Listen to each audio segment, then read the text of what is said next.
श्रीराम समर्थ. देह हा परमार्थाचे साधन समजावा. संतांचे काम तुम्हाला देहबुद्धीपासून सोडविणे हे आहे. तुम्हाला मुलगा देणे, तुमचे दुखणे बरे करणे म्हणजे विषय देणे हे नव्हे. जो जो परमार्थाला लागावे तो देहबुद्धी तिथून ओढण्याचा जास्त प्रयत्न करते. विद्येची बुद्धी ही देहबुद्धीला धरून आहे. ती मारून आपण शुद्ध केली पाहिजे.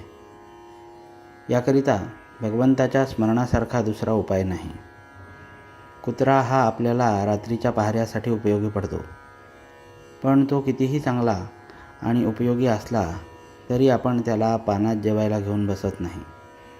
त्याप्रमाणे देहाचेही आहे.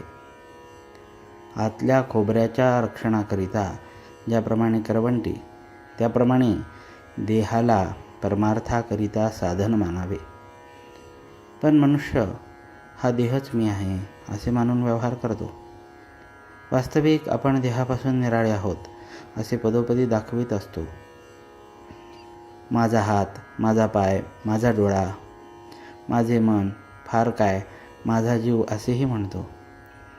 पण वागतो मात्र मी तोच आहे असे समजून. देहाशी संबंध जास्त येईल असेच आपण भगवंताजवळ मागतो. असे न करावे. आपल्या देहावरचे प्रेम कमी होण्यासाठी दुसऱ्यावर प्रेम करायला लागावे. प्रेम बसायला आपल्याला आपल्यासारखाच देहधारी लागतो. कुत्रे रडत असले तरी आपल्याला नाही वाईट वाटत, पण एखादे लहान मूल रडत असले तर वाईट वाटते. देवावर प्रेम करायला देवाला आपल्यासारखाच देहधारी कल्पावा लागतो. म्हणून आपले देहावरचे प्रेम कमी व्हायला, देहबुद्धी कमी व्हायला सगुण मूर्तीचे, सद्गुरूचे ध्यान करावे लागते.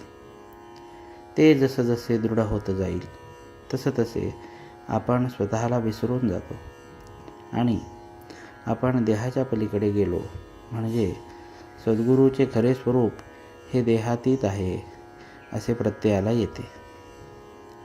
देहबुद्धी नष्ट होईल तशी सद्गुरूची खरी ओळख होईल. ज्याने देहाभिमान नष्ट केला त्याचा मोठा ज्ञानीसुद्धा हेवा करतो. मी देह म्हणावे या पलीकडे दुसरे अज्ञान कोणतेही नाही. मी भगवंताचा असून देहाचा म्हणणे यासारखे दुसरे खोटे नाही. प्रपंचात अनेक संकटे येतात तरी पण तो सोडावासा वाटत नाही. याहून भगवंताची माया ती कोणती. अतिसहवासामुळे देहाचे ममत्व सुटत नाही. परमात्म्याचा सहवास, उदाहरणार्थ देवाला जाण्याचा वा जप करण्याचा नेम केला म्हणजे देहाचे ममत्व थोडे कमी होते.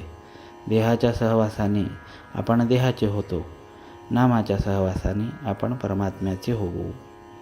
भगवंताच्या स्मरणामध्ये देहबुद्धीचे मरण आहे. जानकी जीवनस्मरण. जय जय राम.